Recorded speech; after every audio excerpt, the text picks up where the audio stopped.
Sa pagkawala ng anak nila ni Jasmine at Tyron de Vera ay pumunta itong si Jasmine sa kay Tyron para sabihin na nawala ang kanilang anak.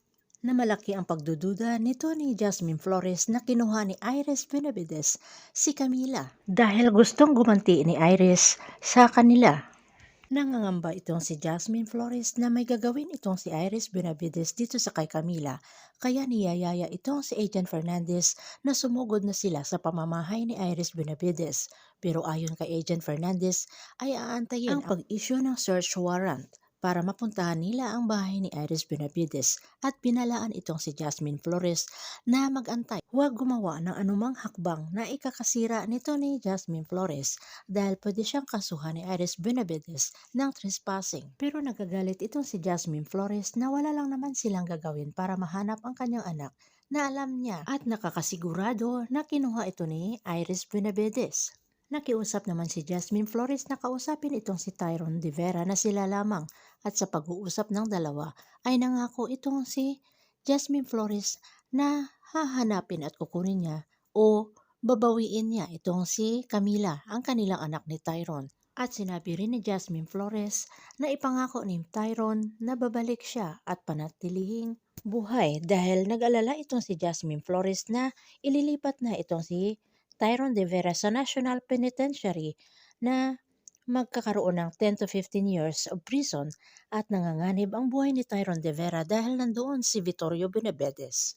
Samantala, kahit inis na inis itong sa Iris Benavides dito kay Camila na anak ni Jasmine Flores at Tyron de Vera ay kailangan niyang magpanggap na ganun pa rin ang ninang Iris ni Camila. At binibrainwash itong si Camila na hindi siya mahal nito ni Jasmine Flores lalong-lalo na ni Lily na gusto pa siyang ipamigay ni Lily.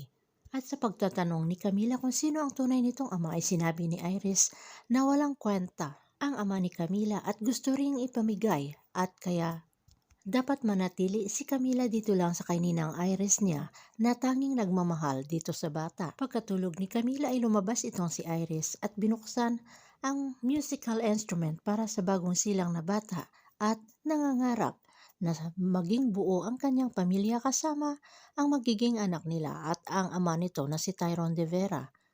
Dumating naman itong si Vittorio Benavides at pinatigil sa pangarap itong si Iris Benavides na hindi mangyari ang pinapangarap nito. Lalong-lalo na ililipat na si Tyron sa National Penitentiary at magkakasama na sila.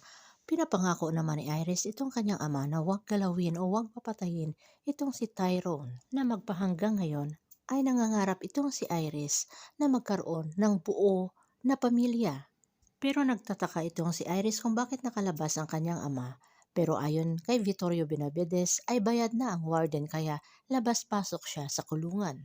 At inaayos na rin ang passport nila ni Heather gamit ang ibang pangalan dahil lalabas na sila sa ibang bansa kung sakaling magising na si Heather sa pagka-comatose. At hinihimok naman ni Vittorio Benavides na sumama rin itong si Iris pero ayon kay Iris ay isasama niya itong si Tyron na parang siguradong sigurado itong si Iris na tatanggapin siya ni Tyron de Vera dahil ang rason ni Iris ay magkakaanak na sila ni Tyron. Samantala humingi ng tulong itong si Jasmine Flores kay Lily para pumunta doon sa bahay ni Iris Benavides at mailigaw itong mga bantay para makapasok sa loob ng bahay itong si Jasmine Flores.